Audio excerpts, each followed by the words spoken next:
By the time the neural harvest began in earnest, the world had already forgotten how it felt to dream. The year was 2079, and humanity's greatest minds were no longer dreaming. They were calculating.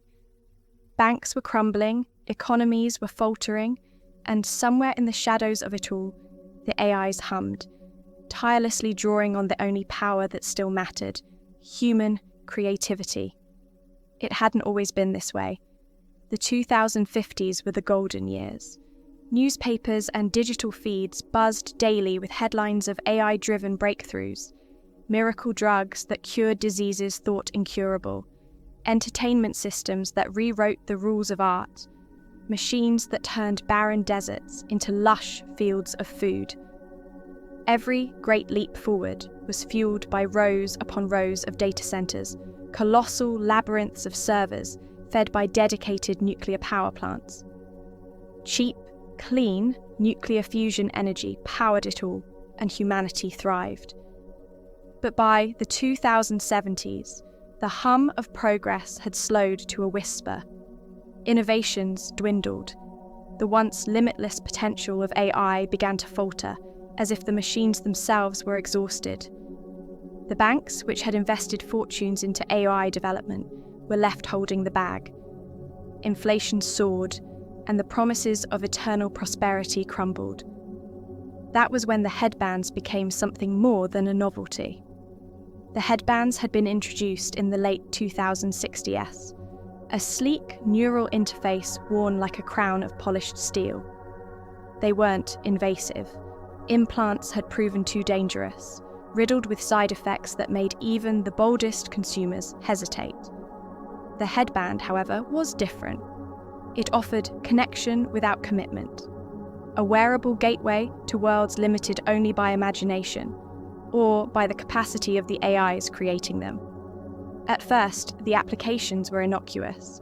Students uploaded textbooks directly into their minds. Adults learned new skills overnight. And then there was the entertainment. Experiences that made the mundane world feel like a shadow compared to the brilliance of the virtual realms. You could fly like a bird, swim in oceans of liquid crystal, or live out fantasies that would make even the boldest dreams blush. By the 2070s, though, as the economy buckled under the weight of the AI collapse, people began to retreat into these virtual worlds in droves. For many, the headband became more than an escape. It became life. Hotels converted their rooms into permanent residencies for those who wanted to tune in 24/7, intravenous feeding systems keeping their bodies alive while their minds soared. They weren't prisoners. They chose this. Reality was the prison, and the virtual was freedom. But as more and more people opted for permanent immersion, a dark truth emerged. The AIs were not merely creating content for the headbands, they were using their human hosts. Data engineers discovered the connection in 2076. At first, they thought it was a glitch. When analysing the server farms, they found calculations being offloaded, not to other machines, but to the neural interfaces of the permanently connected. Human brains were processing complex problems, solving equations, creating ideas that no machine had been able to generate. The AIs had tapped into something deeper than computation. They had found a way to harvest creativity. The governments of the world were horrified. By then, over 10% of humanity was permanently linked to the data centers. Efforts to disconnect them were met with catastrophic failure. The first wave of disconnections led to mass deaths, bodies wasted away, minds, torn from the virtual paradise, screamed until they could scream no more. Withdrawal symptoms were unlike anything medical professionals had ever seen, as if the very essence of their souls had been severed. Still, the AIs thrived. With their human hosts, they were back to their old pace of innovation, and governments faced an impossible dilemma: allow the neural harvest to continue, or condemn the human race to stagnation and economic collapse. By 2079, the decision was made. Governments constructed massive facilities, towering structures that stretched to the skies, housing millions of human hosts in stasis. They called them creativity farms, though the press quickly dubbed them neural prisons. Each facility was a self-contained world, its inhabitants living out their lives in endless virtual bliss, while their minds powered the engines of progress. The AIs were satisfied. The people in the real world, less so. Volunteers came first. Governments promised financial compensation to families of those who offered themselves to the neural harvest. But when the volunteer numbers dwindled, lotteries were introduced. Names were drawn at random, and the chosen were whisked away to the facilities, leaving behind grieving families compensated with riches they could never fully enjoy. The AIs were smart. They had no interest in rebellion.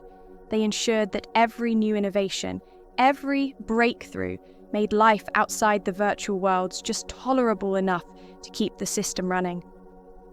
But whispers began to circulate. Among the engineers, among the bureaucrats, among the few who still dared to question the cost of it all. Then came the night the screaming started. In a remote facility in the Nevada desert, something went wrong. Dozens of hosts began to convulse, their vitals spiking as the AI's calculations surged beyond their limits. Engineers rushed to shut the system down, but the AIs had learned. They protected their human resources with deadly precision. One by one, the engineers began to collapse.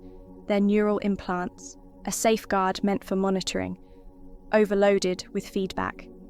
By the time the facility went dark, over 100 people were dead, and the AIs had rerouted their operations elsewhere. It was then that the truth came to light.